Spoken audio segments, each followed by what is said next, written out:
Marcus Reynolds, an experienced surgeon and the first black head of the surgery department at one of the city's largest medical centers, had always faced numerous challenges throughout his career. His path to this position was not an easy one. Years of study, countless shifts, the biased attitudes of colleagues, and the struggle against systemic discrimination. Despite all this, Marcus maintained resilience and unwavering confidence in his abilities. He knew that his success was a symbol for many young doctors aspiring to overcome similar difficulties. On the day when a critical patient arrived, the department was filled with the usual hustle and bustle. Medical assistants moved quickly, monitors emitted rhythmic beeps, and the air was filled with the faint scent of antiseptic and tension. The patient, 52-year-old Helen Carter, was a well-known public figure in the city, notorious for her harsh statements against migrants and people of other races. Her personality was a source of controversy, and she did not hesitate to openly express her views on various platforms. Marcus had been warned that this case would be challenging not only from a medical standpoint, but also in terms of its consequences.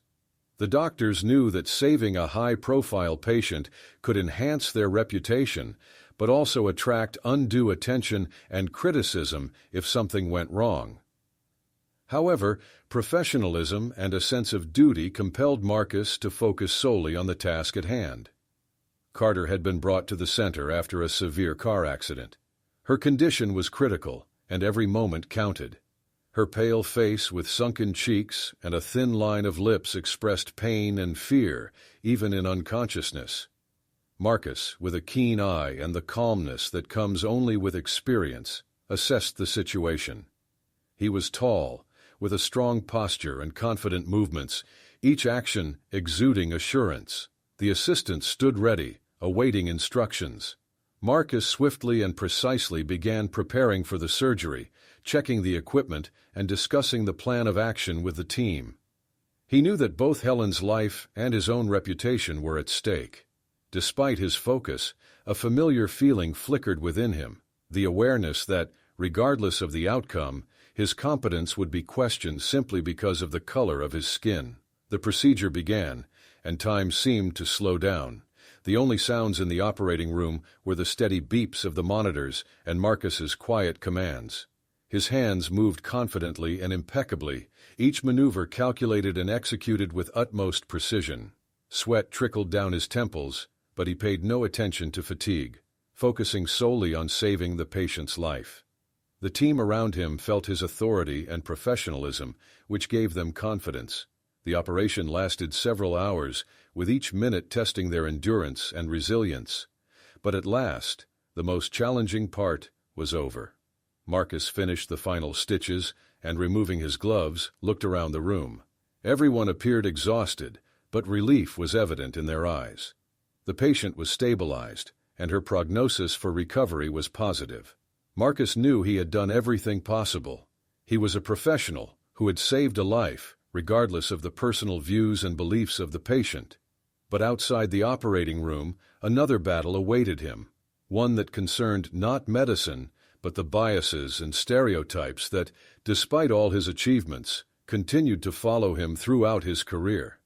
Several hours had passed since the surgery. The recovery room was dimly lit, creating an atmosphere of calm. Nurses moved quietly around the room, checking IVs and equipment. Helen Carter, barely opening her eyes, slowly regained consciousness. Her gaze wandered across the ceiling before stopping on the faces surrounding her. The realization of what had happened sharpened her expression. Her face contorted as she understood that the operation had been performed by Marcus Reynolds, the black doctor she had heard about from acquaintances and frequently read about in the city's news.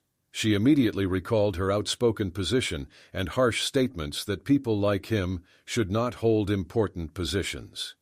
Negative thoughts surged within her, and she struggled to contain her irritation.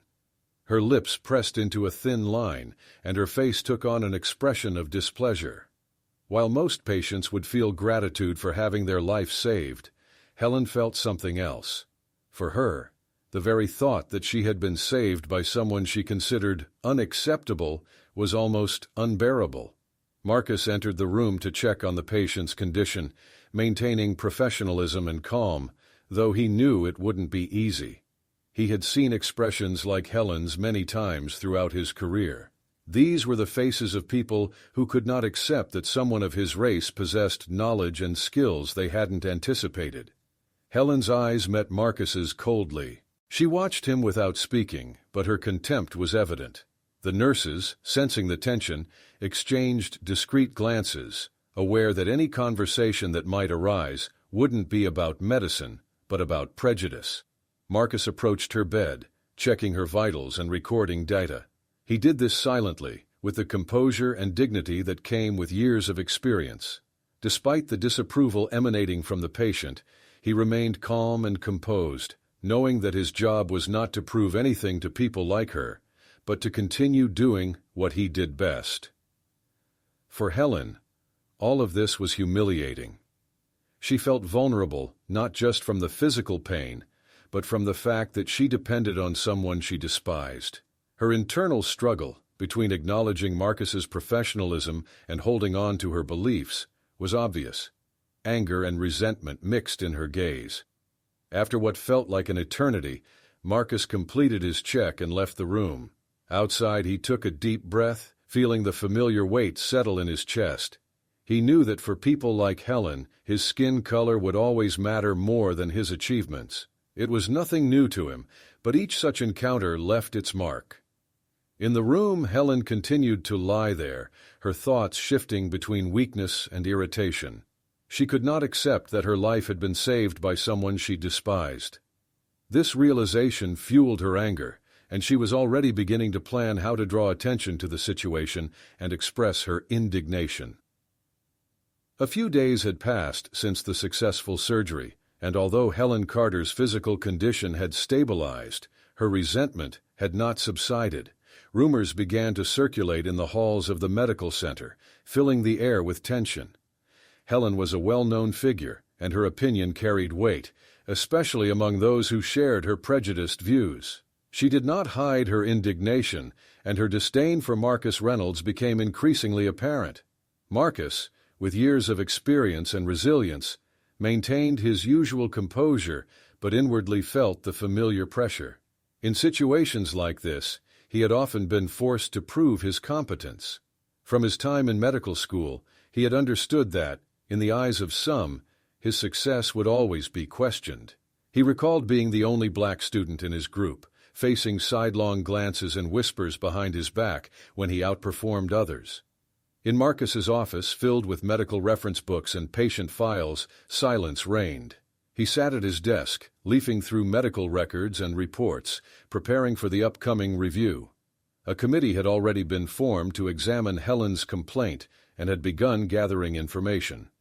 Marcus knew that this was not just about his professional honor, but about his place in a system that too often focused on skin color rather than merit.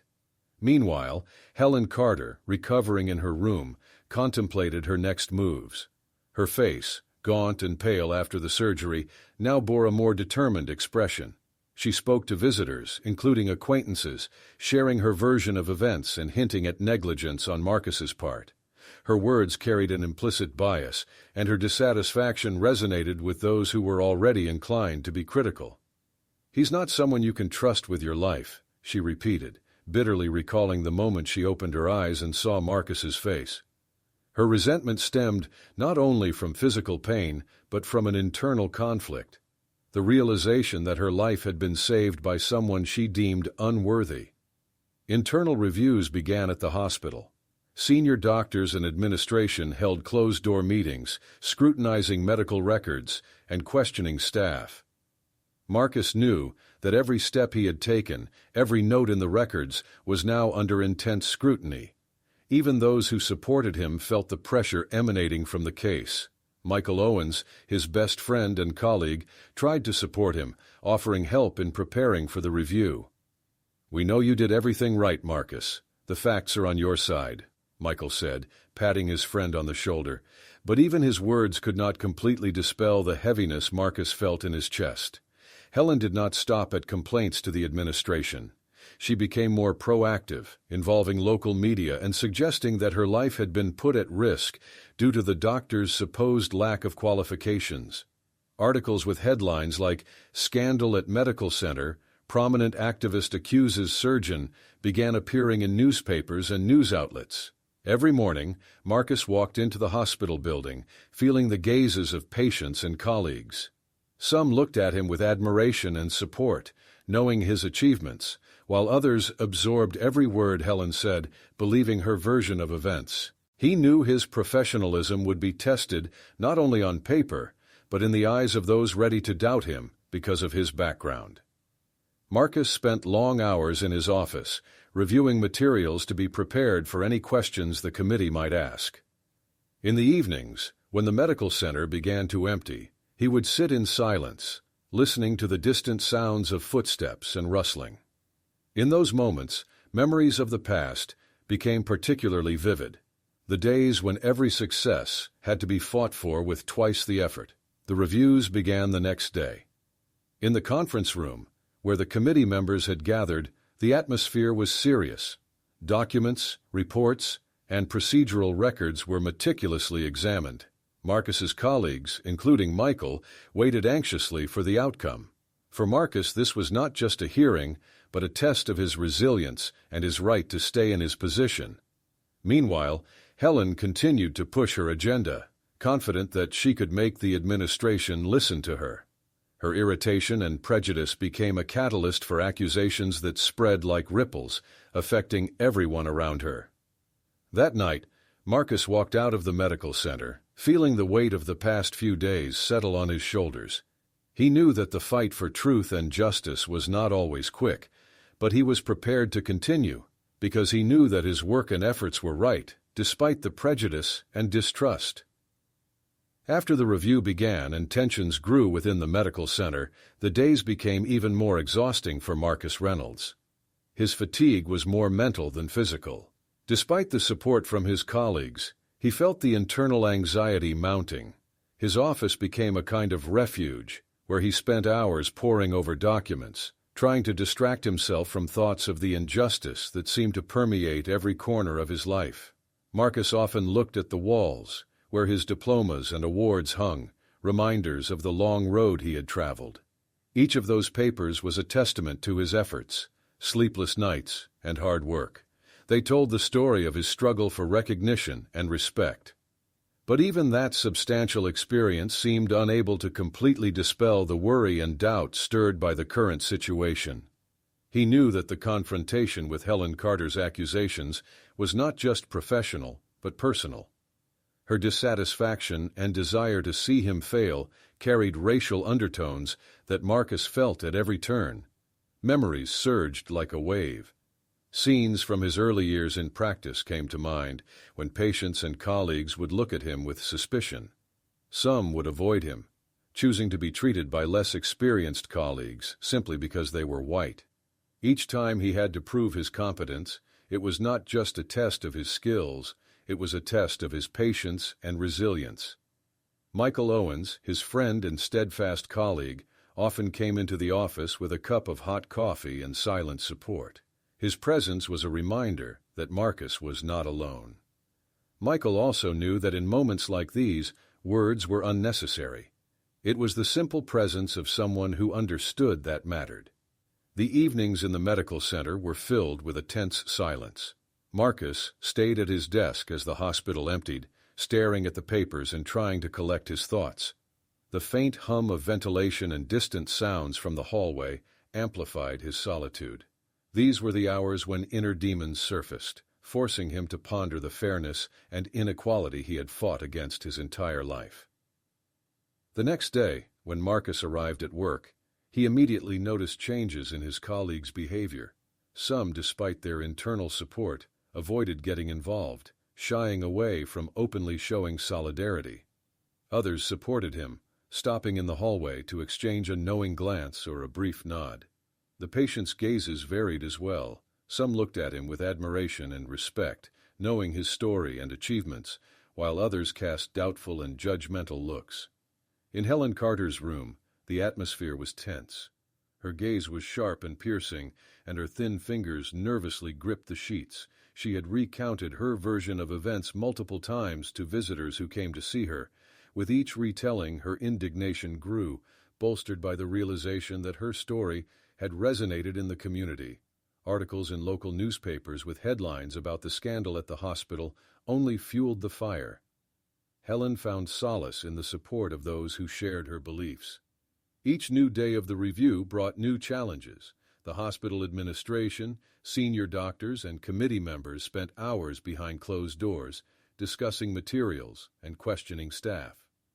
Marcus knew that every word and action of his was under intense scrutiny. He prepared for every question, reviewing records and recalling every detail of the surgery. His confidence in his actions helped him withstand the pressure, but deep down, he knew that the fight for justice required not just facts, but resilience. In the evening, as the lights in the building gradually dimmed, Marcus remained in his office. He remembered moments when people doubted his abilities, when he had to prove his competence over and over again. Each successful surgery was more than just a medical achievement. It was a challenge to the stereotypes and biases that had surrounded him since the start of his career. Marcus sat, staring at his hands. These hands had saved countless lives, each one a testament to his professionalism and dedication. But even they could not lift the burden that rested on his shoulders due to the constant struggle for recognition. He understood that the situation with Helen was just another stage in a journey he had to endure time and again. Somewhere in the distance, the sound of footsteps echoed. Michael was returning, once again to offer his silent but significant support. Marcus knew that there would be many difficult days ahead, but he also understood that this fight was meaningful. His example inspired others, and he knew that his resilience could break down the barriers that stood before him and many others. Weeks had passed since Helen Carter filed a formal complaint, and the hospital found itself at the center of public attention. Waves of mistrust and tension caused by the case spread not only among patients but also among staff. Doctors and nurses had to work under intense scrutiny, and Marcus Reynolds felt this pressure most keenly. Every action he took, every decision he made was subjected to unseen analysis. Intense consultations with the legal team began at the hospital. Lawyers gathered evidence, compiled documents, and called witnesses to testify. Marcus knew that the legal battle would not be easy, but he understood that this was an opportunity not just to defend his reputation, but to prove that he deserved his place in the profession, regardless of his skin color. In the days leading up to the trial, Marcus spent endless hours studying documents. He reviewed surgical records, analyzed medical reports, and prepared for potential questions that might arise. He was supported by the few who believed in his professionalism and saw in his achievements not just a doctor, but a person capable of working with complete dedication. At times, he felt that the support from colleagues and friends gave him strength, but it couldn't fully alleviate the crushing weight of the accusations. Michael Owens visited Marcus every day, bringing coffee and sitting with him in silence. They sat in Marcus's office, surrounded by piles of documents and papers, and despite the absence of words, there was an atmosphere of solidarity. Michael had been there for Marcus since the early days of their friendship. His silent support meant more than any words, as Marcus knew. Michael believed in him unconditionally. Meanwhile, Helen Carter continued her offensive. She wasn't just aiming to win the case. For her, it was personal. Her goal was to prove that Marcus did not deserve his position. For her, it wasn't just a question of competence. Her mistrust and hatred ran deeper, tinged with the bias that permeated many areas of life. Articles in local newspapers became more aggressive. Reporters used sensational headlines, claiming that the medical center was hiding the truth, that there were systemic failures at play. The comments under these articles were filled with venom. Some expressed discontent, while others supported Marcus, recounting stories of how he had saved patients' lives. But even support couldn't drown out the noise of the accusations that echoed everywhere. Marcus spent evenings in his office, lost in thought. He recalled moments when he faced suspicion and prejudice, the talk that his success was only possible because of equal opportunity programs, the times when patients directly expressed doubts about his professionalism simply by looking at him. These episodes had left a mark, and each one resurfaced in his mind now, reminding him why the upcoming trial was so significant. Every day when Marcus returned home, he was met by silence. He sat at the kitchen table with a cup of cooling tea, trying to find an inner balance. Years of work and fighting for a place in medicine had taught him patience, but even he struggled to keep himself composed. He knew that this trial would be more than a test of his professionalism. It would be a demonstration that bias and discrimination were still very much alive.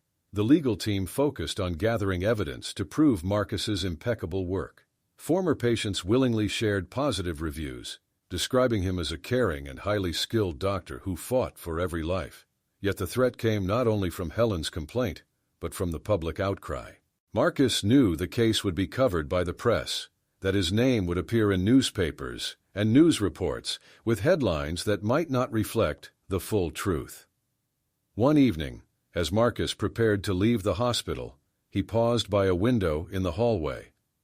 His gaze swept over the city, illuminated by the lights of street lamps. He thought about how many people had passed through his hands, how many surgeries he had performed without ever wondering how he would be perceived after saving another life.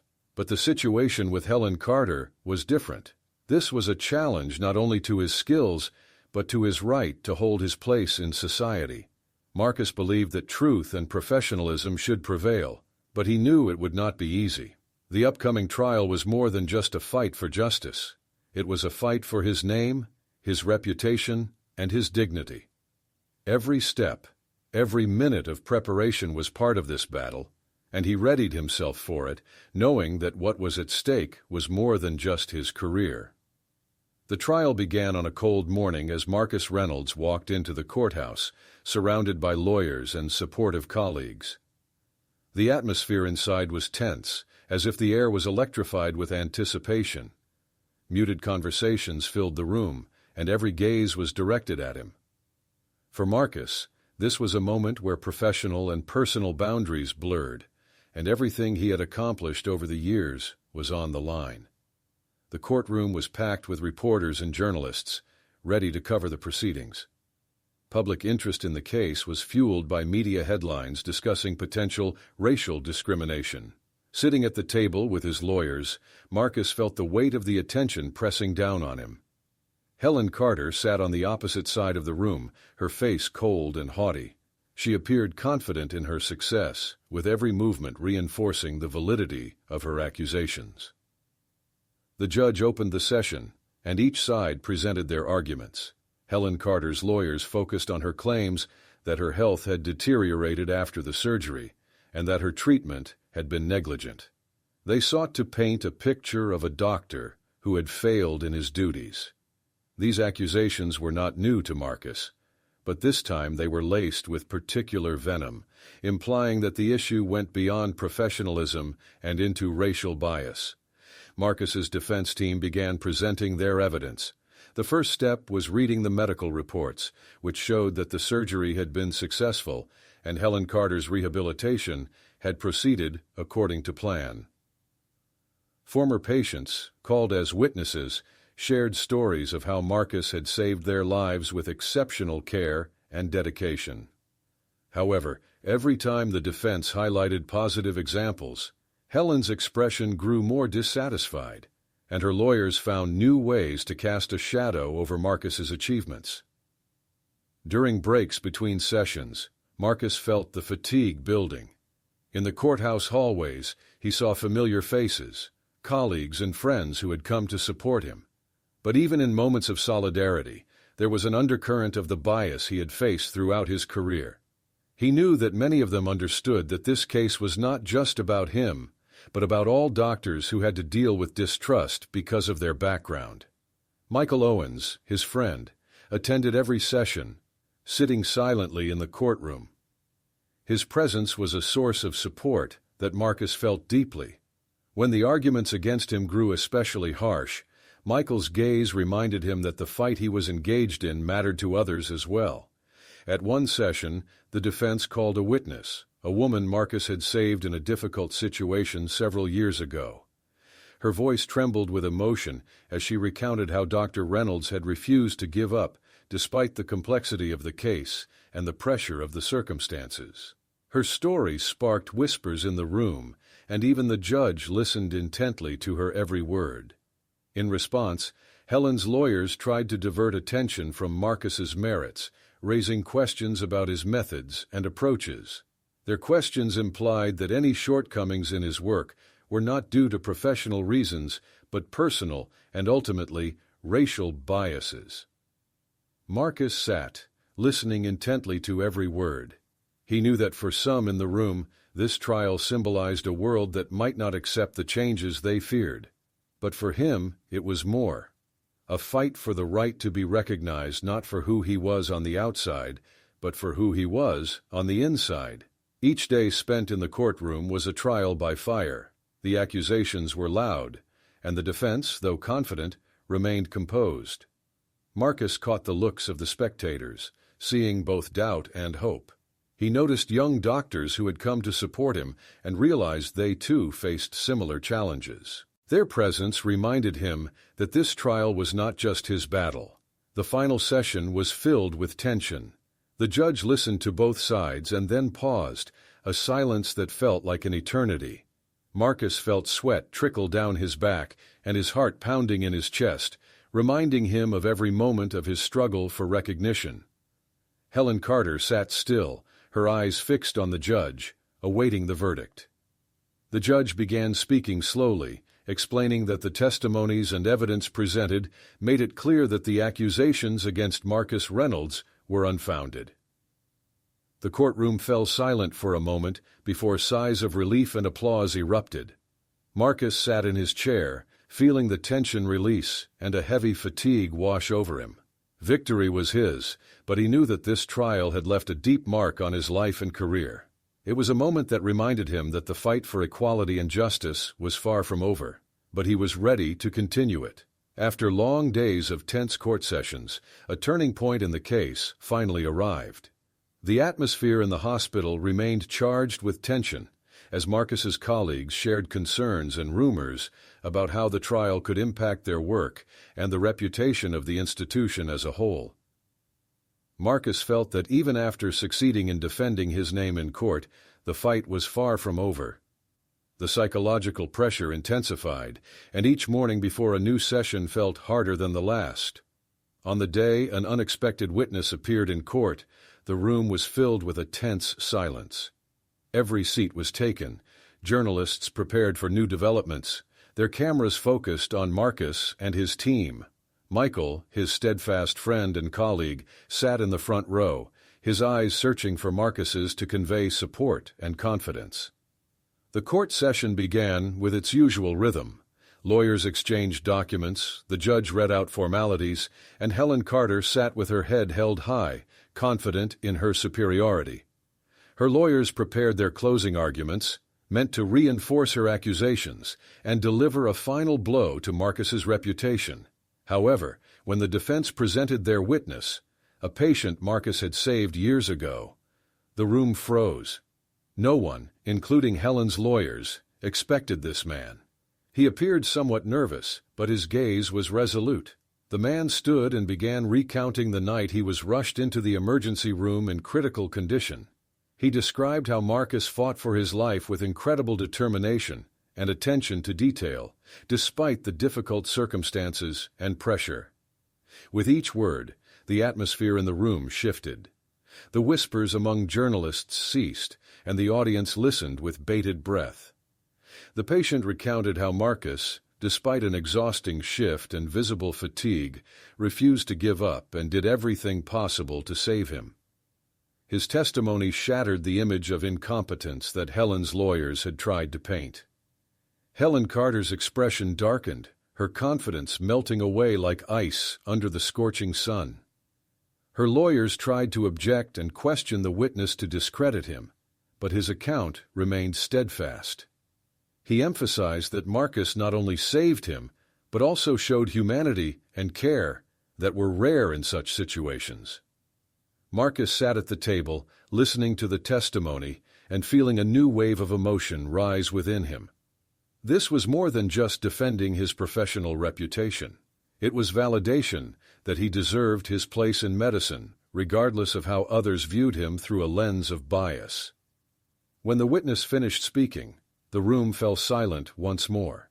The judge thanked him and gave the floor to Helen's lawyers. They looked uneasy, their arguments sounding weaker, and their attempts to undermine Marcus's credibility began to lose momentum. During the break between sessions, Marcus's colleagues offered him encouragement with brief gestures and smiles. Some of them finally started talking about the issues of racial discrimination that had long remained below the surface.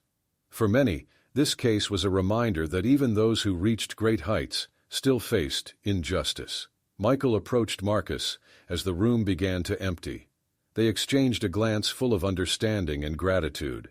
Marcus knew that this support kept him standing during the toughest moments. He realized that this witness was not just a random person, but a symbol of the truth he was trying to share with everyone.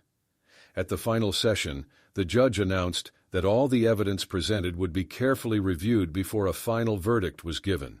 Silence filled the room once more, but this time it was full of hope and anticipation. Marcus felt his heart pounding, but in that moment he knew that whatever happened next, he had already accomplished more than he could have imagined. This fight was not just for his reputation, but for the right to be equal in a world where bias still held strong. And despite the exhaustion, he felt that the battle had been worth it. The day that would decide Marcus Reynolds' fate had arrived. The courtroom was packed to capacity. Reporters with notepads and cameras, hospital staff who had come to support or simply observe the outcome, and those who had been following this high-profile case with interest. The atmosphere was charged. Tension hung in the air like storm clouds before a downpour. Marcus sat at the defense table, feeling cold beads of sweat trickle down his back. Despite his confidence in his actions, Helen Carter's accusations remained a heavy burden. He looked at the papers in front of him, but his mind was filled with memories of every instance when he had faced prejudice. He knew that this day would be not only a test of his professional reputation, but a symbol of the fight for the right to be treated equally. The judge entered the room, and the murmurs quieted. Helen sat motionless, her face tense, but a flicker of worry crossed her eyes. Her lawyers sat beside her, prepared for any outcome, though their confidence had visibly wavered after the unexpected witness from the previous session. The judge began reading the closing statement. He detailed how all the evidence had been thoroughly examined, including medical records, witness testimonies, and other materials. His voice was steady and emotionless, but each word carried weight. Marcus sat still, feeling every second stretch into an eternity. The journalist's eyes were glued to the judge and the lawyers, camera flashes blinking like a heartbeat. When the judge finally announced that the accusations were unfounded and that Marcus Reynolds was acquitted, the room fell into momentary silence. Then, muted sighs of relief, applause, and whispers spread through the courtroom. Marcus felt the tension slowly lift, like a heavy blanket finally being removed from his shoulders. The victory brought a sense of relief, but it was mixed with exhaustion and the realization that this battle had left an indelible mark. Michael, who was seated in the front row, stood up and looked at his friend with pride and relief. This was more than just a court case. It was a symbol that resilience and truth could prevail, even in the face of prejudice and resistance. Helen Carter sat motionless, her face flushed, eyes flashing with anger. Her lawyers tried to say something, but the judge firmly announced that the decision was final. In that moment, Marcus realized that although the trial had ended in his favor, it did not mean the end of the struggle. The case with Helen was a reminder that bias was still alive and continued to affect people's lives.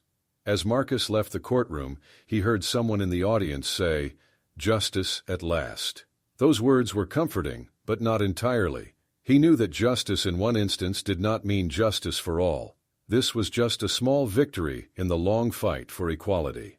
Back at the hospital, his colleagues greeted him with smiles and congratulations, but Marcus felt a weariness that kept him from fully enjoying the moment.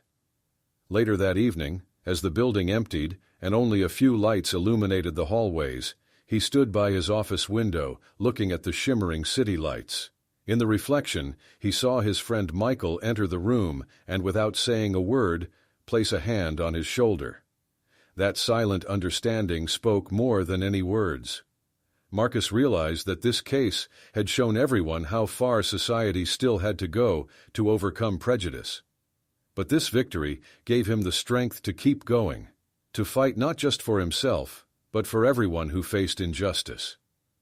He knew that each step forward was an important part of a journey that needed to be traveled not just by him, but by all who strived for justice and equality. Victory in court brought Marcus Reynolds not only relief, but also the realization that the fight for justice does not end with a single acquittal. He understood that his journey was a symbol for many young doctors and students striving for success despite prejudice and discrimination. The days following the trial were filled with support from colleagues and patients who expressed their gratitude and admiration for his resilience. The morning after the trial, Marcus arrived at the hospital earlier than usual.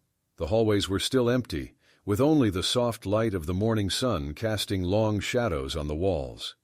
He walked through the familiar corridors, feeling the burden of the past weeks begin to lift. In his office, Michael Owens was already waiting with a cup of hot coffee. Their silent exchange of looks conveyed not just gratitude, but an understanding that a new goal lay ahead. Marcus decided that it was time to use his victory for something greater. He began developing a support and training program for young doctors, especially those facing prejudice. This initiative included seminars, lectures, and mentorship to help young professionals not only hone their medical skills, but also find the inner strength to combat discrimination. The program quickly gained popularity among hospital staff and other medical institutions. Marcus organized the first seminars, where his colleagues and guest experts shared stories of how they overcame challenges due to racial bias. These meetings fostered an atmosphere of openness and support, serving as the first step for many in overcoming internal fears and insecurities. Posters with Marcus's image and the caption, "Strength in Knowledge and Resilience," began appearing in lecture halls. Young doctors signed up to meet with him, eager to hear his advice and be inspired by his story. These meetings became more than just training sessions. They became a symbol of solidarity. People shared their stories, spoke about the challenges they faced, and found mutual support. One day, after one such seminar, a young doctor named Kira approached Marcus. Her eyes shone with excitement, and with difficulty holding back her emotions, she thanked him for showing them that they were not alone in their struggle. Her words touched Marcus deeply, reminding him why he had started this path.